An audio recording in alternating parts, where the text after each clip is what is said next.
dit, na njoo kwa maana hapa natuambia, quand je tourne mon dos, wakati mimi nageuza mgongo yangu, c'est pour vous montrer ni ili niwaoneshe que le même ange kwamba yule qui malaika, était à Sodome est le même qui se trouve ici ce soir. kwamba yule malaika malikuwa Sodoma ndiye yule mwenye iko hapa jioni ya Et leo. Abraham il prêche, il est chez Meda, il est chez lui à la maison, jouant les enfants, avec les enfants, il n'était pas fils de l'homme. Na wakati yeye alikuwa nyumbani iko na kucheza na watoto kwa Meda, hakukuwa mwana wa Adamu. Mais quand il tourne le dos, Lakini wakati yeye anageuza là mgongo, ce n'est plus notre frère. pale haiko tena ndugu yetu. Frère Branham dit ceci: Ndugu Branham anasema hivi, dans la prédication, Christ et le mystère de Dieu s'est révélé. ndani ya mahubiri Kristo ni siri ya Mungu inayofunuliwa, Où Christ est révélé dans sa propre parole. ama Kristo anafunuliwa neno lake mwenyewe. Prêché le 22 août 65. Ikihubiriwa siku 22 ya mwezi wa 8 mwaka 65. Paragraphe 155. Frère Branham dit: Ndugu Branham anasema,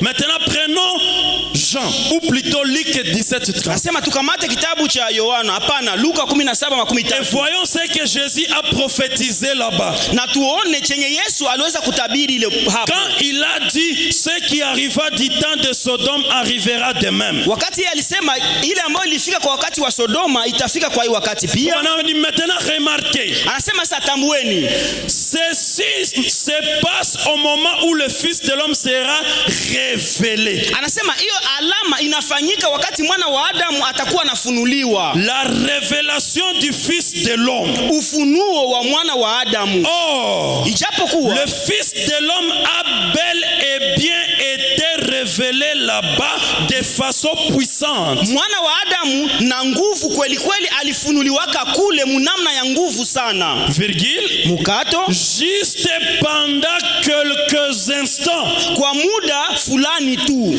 avant que cet homme ne soit brûlé. mbele Sodoma ichomwe. Frère Branham dit le Fils de l'homme. Ndugu Branham anasema mwana wa Adamu Dans Genèse 18 chez Abraham, ndani ya Mwanzo 18 kwa Ibrahimu il s'est révélé d'une façon puissante pendant quelques instants. aliweza kujifunua mnamna ya nguvu mumuda wa wakati fulani. Et bien cet homme était Elohim. Na kwa kweli yule mtu alikuwa Elohim, C'était Dieu. ilikuwa ni Mungu, Et Dieu a été révélé de façon puissante là même. na Mungu akafunuliwa mnamna ya nguvu sana huko Pendant quelques instants, muda wa wakati fulani, afin de parler à Abraham. ili azungumzie Ibrahimu Au moment où l'investigation a vu du jugement, wakati Sodoma ilipata hukumu. écoutez, juste un tout petit moment. Muda wa wakati kidogo tu. L'écriture qui doit s'accomplir aujourd'hui, Andiko inapaswa kutimia leo, c'est que le Fils de l'homme, kusema mwana wa Adamu, sa manifestation n'est pas une durée indéterminée. mazirisho yake haiko ya wakati ya maisha yote. C'est juste un petit moment. Ndugu Branham anasema ni kuendea tu muda kidogo. Le Fils de l'homme a été révélé, virgule, Elohim, Mwana wa Adamu alifunuliwa mkate Elohime, a été révélé juste pendant quelques minutes. yeye aliwezaka kufunuliwa kwa muda wa dakika kidogo tu. Ceux qui disent que Frère Branham est le Fils de l'homme, Wale ambao wanasema ndugu Branham ni mwana wa Adamu, il faut maintenant qu'il nous recadre. Il est le Fils de l'homme.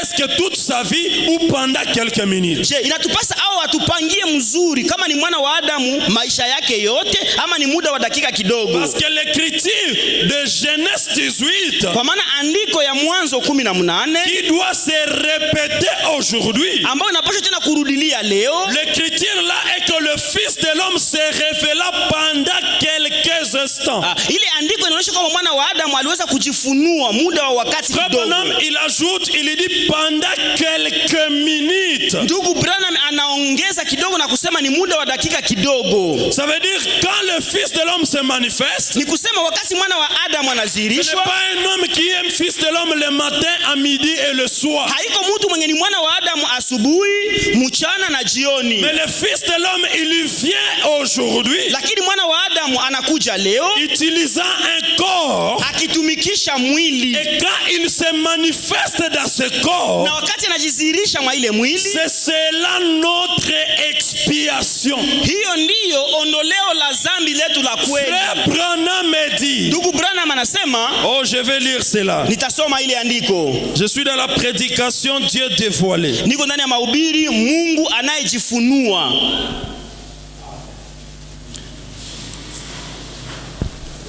Avant que je lise Dieu dévoilé, la reine de Séba qui a été prêchée le 10 juillet 60. Mbele nisome Mungu anayefunuliwa, nitasoma kwanza malaika wa Sheba iliyohubiriwa siku 10 ya mwezi wa 7 Paragraphe 95.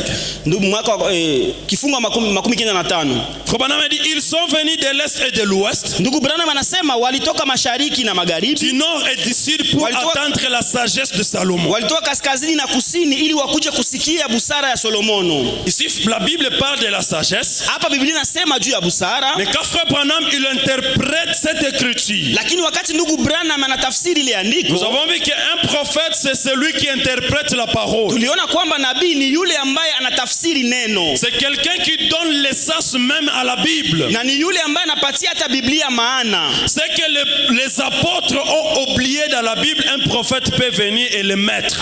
Chenye wale wa mitume walisahabu ndani ya Biblia, nabii anaweza kuja na kukiweka. Maintenant, les gens qui quittaient le nord et est pour venir écouter la sagesse de Salomon, Watu walikuwa wanatoka kaskazini na kusini wakuje kusikia busara ya Frère Branham Solomono. nous dit qu'il n'était pas question de la sagesse, Ndugu Branham anatuambia haikukuwa kitu yenye nahusu mais il busara. venait écouter le discernement qui était sur Salomon. Lakini walikuwa wanakuja kusikia upambanuzi Il dit yenye sur ilikuwa juu ya Salomon, Solomono. il y avait l'esprit de discernement. Anasema juu ya Solomono kulikuwa ile roho ya Et c'est upambanuzi. ce qui attirait les gens à venir voir Salomon. Na ni hiyo ndiyo ilikuwa navutia watu wakuje kumuona Solomono. Est-ce que nous sommes là? Je tuko pale. Branham dit, Ndugu ils sont Branham venus anasema, de l'est et de l'ouest, du nord et du sud, walikuja mashariki, magharibi, kaskazini na kusini pour attendre la sagesse de ili Salomon. wao wasikie busara ya Solomono. Virgule, Mukato, l'esprit du discernement qui était sur son serviteur Salomon. ile roho ya upambanuzi yenye ilikuwa juu ya mtumishi wake Solomono. Et quand ils ont vu cet esprit de discernement, Na wakati wao waliona ile roho ya upambanuzi, combien ceux de la génération de Salomon avaient prospéré? je, mara ngapi wale watu wa kizazi ya Solomono waliwezaka kusitawi?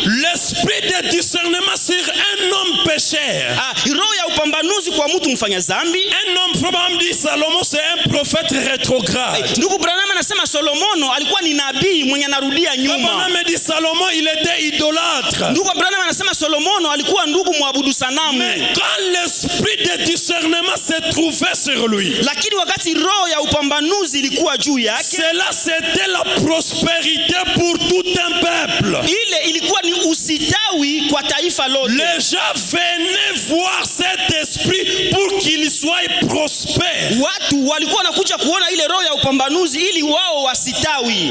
Combien ces gens de la génération de Salomon avaient prospéré? Mara ngapi wale watu wa kizazi cha Solomono walisitawi? Et combien les autres étaient corrompus dans sa génération? Pourtant, il était plus que Salomon. Na mara ngapi watu walikuwa wanaharibika mkizazi yako, ijapokuwa hapa tuko na yule mweko zidi ya Solomono. Quand le même esprit de discernement est descendu sur Jésus, wakati ile roho ya upambanuzi ilishuka juu ya Yesu, il a discerné la femme qui était infirme, ikapambanua yule mwanamke ambaye il alikuwa a ni discerné kilema, ses disciples, ikaweza kupambanua kule il a kwa, discerné Nathanaël dans Jean chapitre 1. ikapambanua pia Nathanaeli ndani ya Yohana sura 1. Frère Branham nous dit, Ndugu Branham anatuambia pendant l'époque de Jésus, kwa wakati wa Yesu les gens, ils ont été corrompus. watu wakaweza kuadhibiwa, Au wakaharibishwa, lieu que la prospérité leur a été offerte, kuliko wao wapokee kusitawi, mais ils se sont moqués de ceci. na wao wakachekelea ile alama, Et ils ont été corrompus. na kwa kuchokelea ile alama wao wakaadhibiwa. Écoutez,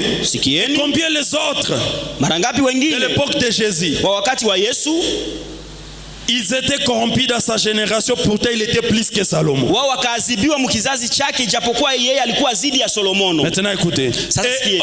aujourd'hui, Na leo Père, Baba, c'est un jour plus glorieux ni siku ya utukufu utukufu sana, que celui où tu nous avais visité ici sur la terre dans un corps de chair. zidi hii ni siku tukufu sana, zidi ya ile siku wewe mwenyewe ulitutembeleaka hapa kudunia mwili ya mwanadamu. Le signe du Messie qui était sur Jésus. Ile alama ya Masia yenye ilikuwa juu ya Yesu. L'esprit de discernement qui était sur Jésus. Ile roho ya upambanuzi ilikuwa juu ya Yesu. Frère Branham nous dit, Ndugu Branham anatuambia aujourd'hui, leo quand le même Jésus vient accomplir cette écriture de Luc 17:30, wakati ule Yesu anakuja kutimiza ile roho ya Luka 17:13, ce jour est plus glorieux anasema ile siku yalitimiza Luka 17 iko que le jour sana, où Dieu il habitait dans cet homme de Galilée. zidi ya siku ambapo Yesu alikuwa naishi mwa ile mwili ya Ça Galilaya. veut dire les choses qui avaient apporté le ministère de Jésus de Kusema Galilée. vitu vyenye ile huduma ya Yesu ilileta, Ces choses sont inférieures vile vitu viko chini aux choses qui doivent être accomplies dans cet âge. ku vitu ambavyo vinapaswa kutimia mwa hiki kizazi. Aujourd'hui, c'est un jour plus glorieux Leo ni siku ya samani sana, que celui où tu nous avais visité ici sur la terre, zidi ya ile siku ambayo ulitutembelea hapa kudunia dans un corps de chair. mwili wa mwanadamu.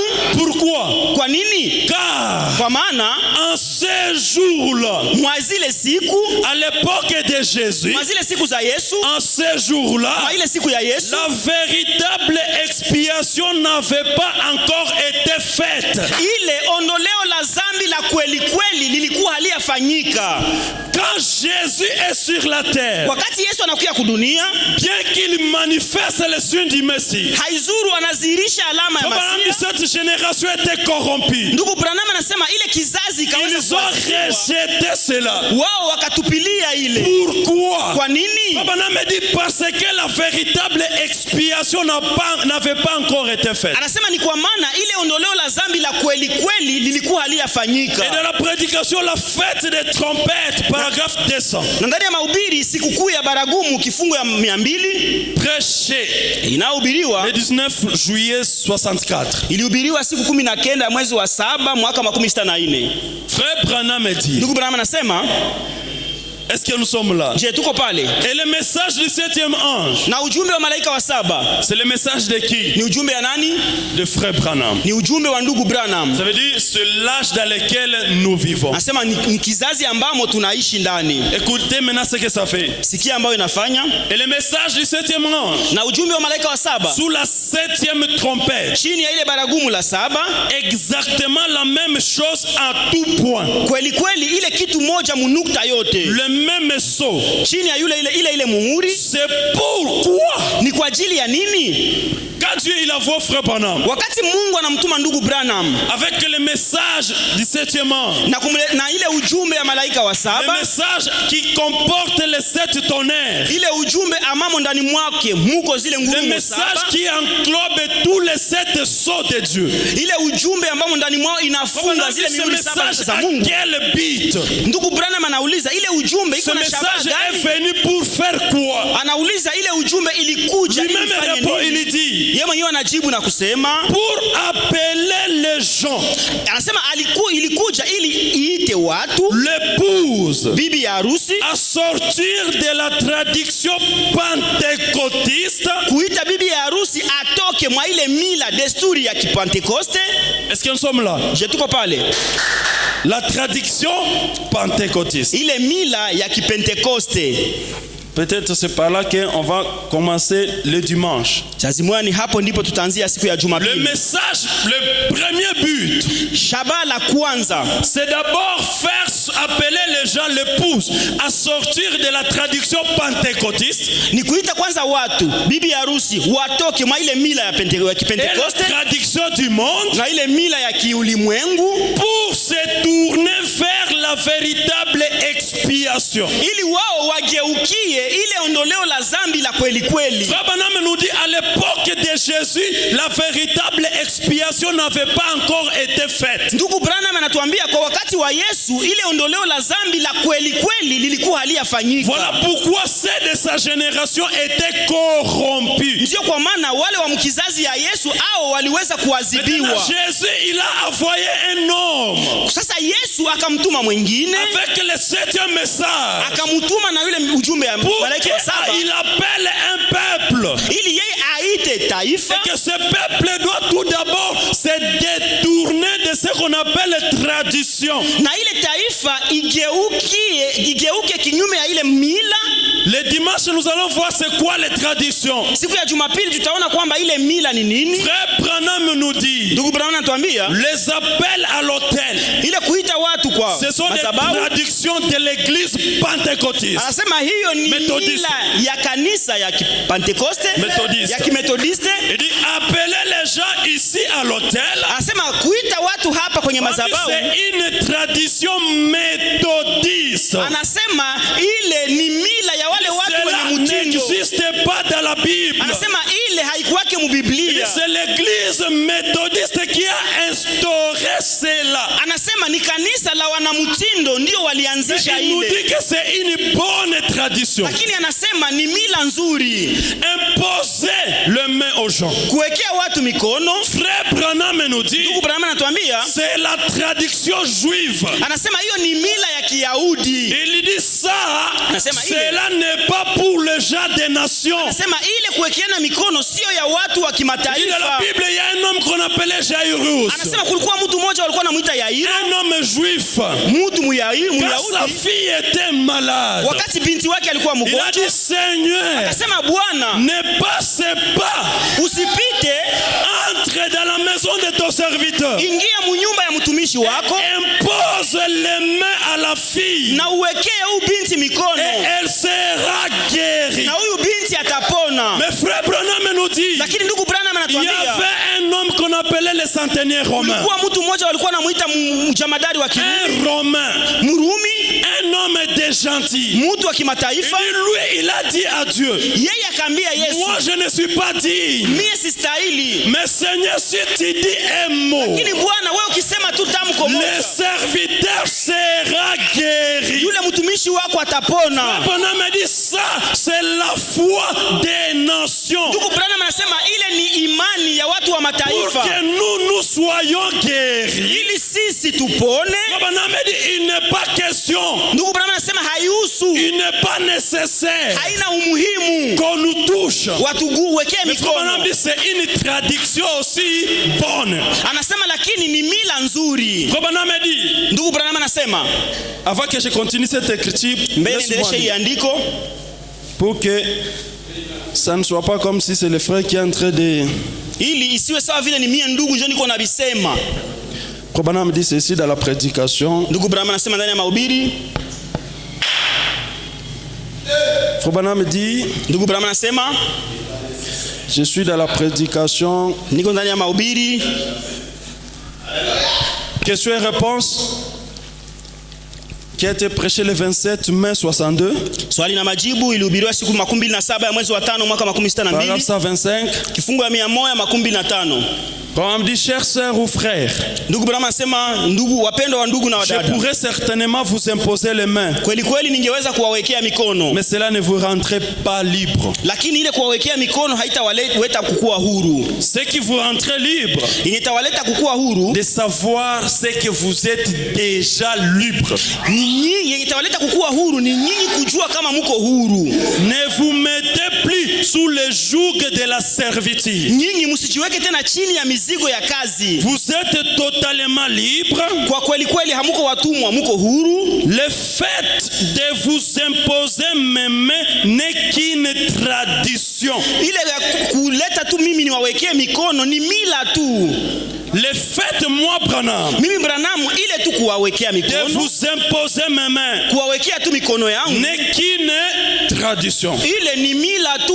Et le message du 7e ange, Na ujumbe wa malaika wa saba il vient mettre les traditions dehors. inakuja kuweka ile mila yote nje. Maintenant, frère Branham nous dit, Hasa ndugu Branham anatuambia dans la prédication, ndani ya mahubiri, un super signe hisi kubwa qui a été prêché le 29 novembre 63. ilihubiriwa siku 19 mwezi wa 11 mwaka wa 63, Paragraphe 178. kifungu ya 178.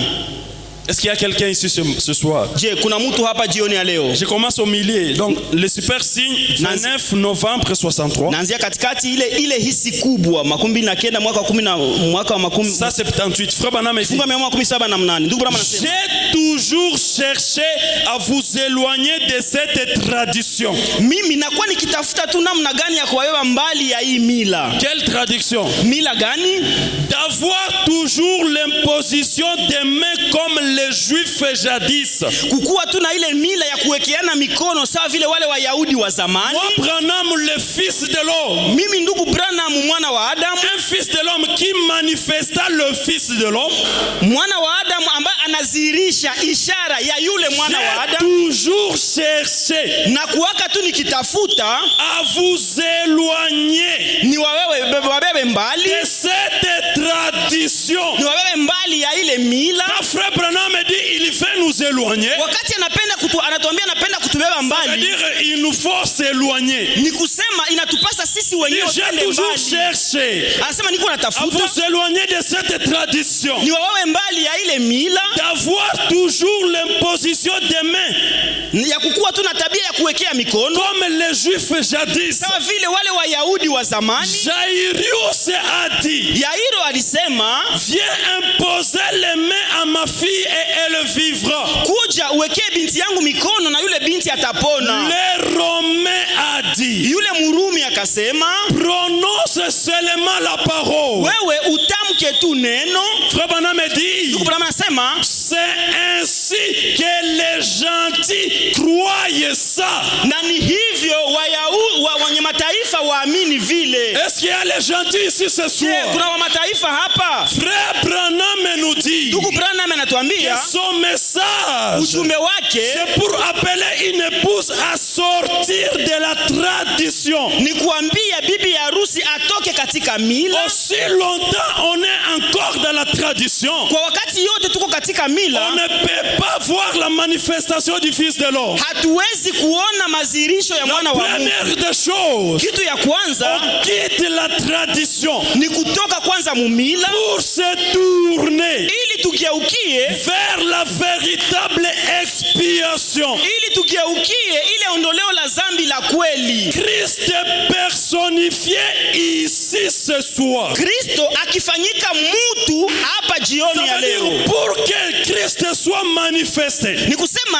ili Kristo azirishwe, pour que nous vivions dans la manifestation du Fils de l'homme, ili tuishi mu mazirisho ya mwana wa Adamu. la chose à laquelle nous devons faire obstacle, ce sont les traditions.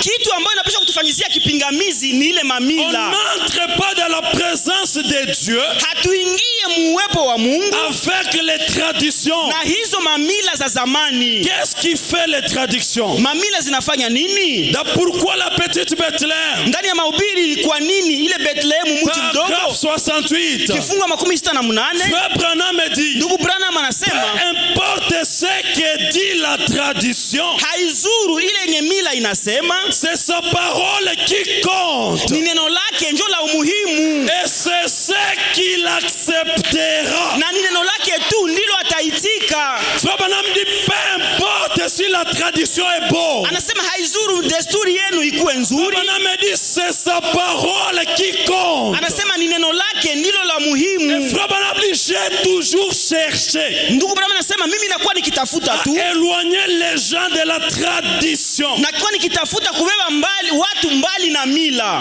Écoutez, dans la prédication, la vraie vigne et la fausse vigne, Ndani ya mahubiri, mzabibu wa kweli na mzabibu wa qui uongo, a été prêché le 7 juin 55. ilihubiriwa siku 7 ya mwezi wa 6 55. 7 juin 55, le paragraphe 59, Frère Branham Kifungu dit, 59. Ndugu Branham anasema, mon ministère, moi, Frère Branham, huduma wangu mimi ndugu Branham, la raison pour laquelle il ne produit pas beaucoup d'effets en Amérique, yenye natuma huduma yangu haizae matukio mengi sana hapa Marekani. Branham n'a pas utilisé son ministère. Branham hakutumikisha huduma wake. Et la prédication des âmes qui sont maintenant en prison, Ndani ya mahubiri hizo nafsi zilizomo vifungoni, paragraphe 116, kifungo ya 116, le ministère de Jésus doit être réincarné dans son église aujourd'hui. ndugu Branham anasema huduma wa Yesu unapaswa tena kuingia ndani ya mwili Et il hapa dit, leo. c'est moi, Branham, qu'il est question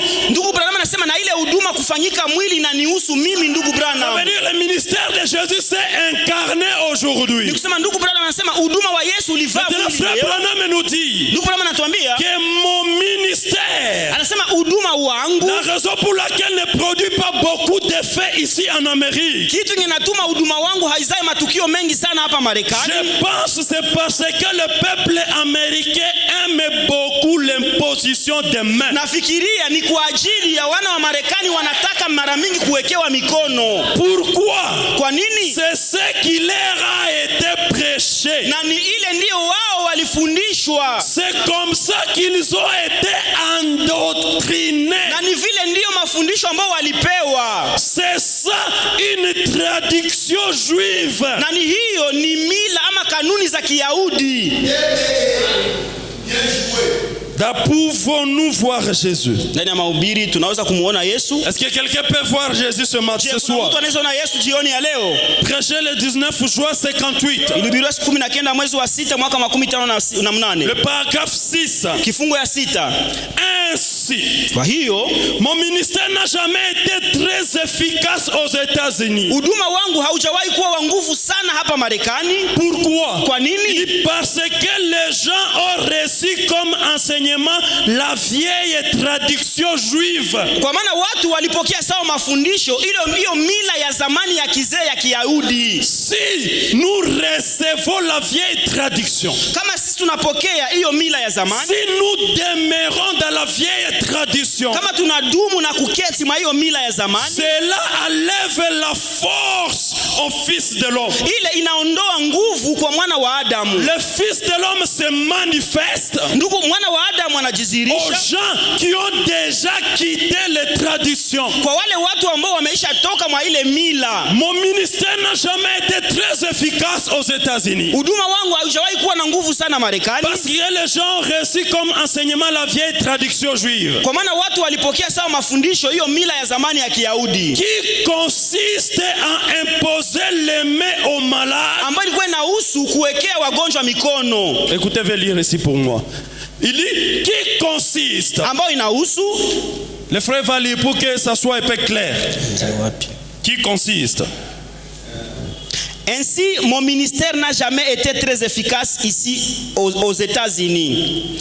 Parce que les gens ont reçu comme enseignement la vieille tradition juive qui consiste à imposer les mains aux malades. Cela n'a jamais été pour les gentils. Cela n'a jamais été pour le gentil. Ile kuwekeana mikono kamwe haijawahi kuwa ya watu wa mataifa. Frère Branham dit, Ndugu Branham anasema, ce qui enlève l'efficacité à mon ministère. kitu yenye natosha nguvu kwa huduma yangu. Oh, frère Branham nous dit, Ijapokuwa ndugu Branham j'ai anatuambia, parlé avec les grands hommes de la ville. mimi nilizungumza na watu wakubwa wa Et Imusi. si ceci n'était pas enregistré, je pouvais vous citer leurs noms. Anasema ingelikuwa hii kanda hairekodiwe, ningeweza taja majina za wale Et ils watu. m'ont dit, Na wale watu wakaniambia, frère Branham, ndugu Branham, ton ministère huduma yako, est la seule chose qui sauvera ce monde. anasema huduma yako ndio tu kitu moja yenye Et taokoa frère Branham ulimwengu. dit, ça c'est la vérité. Na ndugu Branham anasema ile ni Il kweli. n'y a pas une autre chose qui va sauver ce monde. Hakuna ingine kitu yenye taokoa hii ulimwengu Par le ministère de frère Branham. isipokuwa huduma ya ndugu Et Branham. ce qui amène la faiblesse, Na yenye naleta madhaifu, ce qui affaiblit ce na ministère, yenye naleta inazoufisha huduma ya Frère ndugu Branham Branham. dit, c'est cette tradition juive Anasema ni ile mila ya Kiyahudi qui consiste à imposer les mains aux malades. yenye ilikuwa inahusu kuwekea wagonjwa mikono. Cela n'a jamais été pour les gentils. Ile haijawahi kuwa kamwe kwa watu wa Et c'est mataifa. ce que les Américains ont reçu comme enseignement. Na ile njoo yenye wa Marekani walipokea sawa mafundisho. Oh my. Oh la la. Voyez-vous, Munaona? pour les gentils, Kwa wale wa mataifa, il faut accepter la parole kwa mataifa inawapaswa kuamini neno, et c'est la parole de Dieu. na ni neno la Mungu. Il y a ici plus que Salomon. Ndani ya mahubiri hapa kuna yule mtu mwenye zidi ya Solomono. Paragraphe 62, je termine. Kifungo 62 na namaliza. Prêché le 25 juin 58. Ilihubiriwa siku 25 ya mwezi wa 6 mwaka 58. On dit j'ai été critiqué, le paragraphe 62, j'ai été critiqué par les gens qui disent. Ndugu wanasema mimi niliziakiwa na watu ambao walikuwa wanasema Oral Robert prie pour 500 personnes alors que toi tu pries pour 3. Oral Robert anaombea watu 500 na wewe unaombea tu watu 3. Mais quant à ma façon, voyez-vous, anasema lakini kwa namna yangu mnaona l'imposition des mains, kuwekeana mikono, supportez-moi prédicateur. Munivumilie ndugu zangu wa Je suis en train de lire. Niko nasoma. Branham peut-être savait qu'il y a des prédicateurs qui allaient pas croire ça. Sasa ndugu Branham alikuwa anaelewa kama kuna wahubiri hawataamini. Mais moi ma façon, moi frère Branham. Anasema mimi ndugu Branham namna yangu. L'imposition des mains, kuwekeana mikono, supportez-moi prédicateur. Munivumilie wahubiri. C'est une tradition juive. Ile ni mila ya Kiyahudi. Cela ne fut jamais donné aux nations. Ile haijawahi kamwe kupewa kwa watu wa mataifa. C'est une tradition juive. Ni mila ya Kiyahudi. Considérez Jarius qui a dit. Nyinyi muangalie kwanza Yairo mwenye alisema. Viens poser les mains à mon enfant et il vivra. Wewe uje uwekee mtoto wangu mikono na atapona. C'était un juif. Yule Yairo alikuwa Myahudi. Le centurion romain a dit. Yule jemadari wa Kirumi akasema, je ne suis pas digne que tu viennes sous mon toit. Mimi sistahili ukuje mnyumba yangu. Dis seulement une parole. Wewe utamke tu neno. Frère Branham me dit, voilà les nations. Njoo muone sasa wa mataifa. Jésus se tourna et dit. Yesu akamgeukia na kusema, je n'ai pas vu une telle foi en Israël. Mimi sikuona imani ya hivi huku Israeli. Un juif lui il va juste qu'on lui pose les mains. Myahudi yeye anaenda bamwekee mikono. Parce que c'est ça la foi qui lui a été enseignée. Kwa maana hiyo ndio imani yenye yeye alifunzwa. Le frère Branham nous dit. Lakini ndugu Branham anatuambia cela n'est pas donné aux nations. Kwamba ile haikupanwa kwa wana mataifa. Un homme des nations il a dit à Dieu. Mtu wa mataifa aliambia Yesu, je ne suis pas digne. Mimi sistahili. Toi prononce seulement une parole. Wewe tamka tu neno. Et Jésus a dit. Na Yesu akasema, une foi comme ça. Imani ya namna hii. Une foi pareille. Imani ya namna hii. Ça ne se retrouve pas en Israël. Haikuwake huku Israeli. Je vais lire la dernière citation, termine. Nitasoma mtajo ya mwisho na tunamaliza. Amen.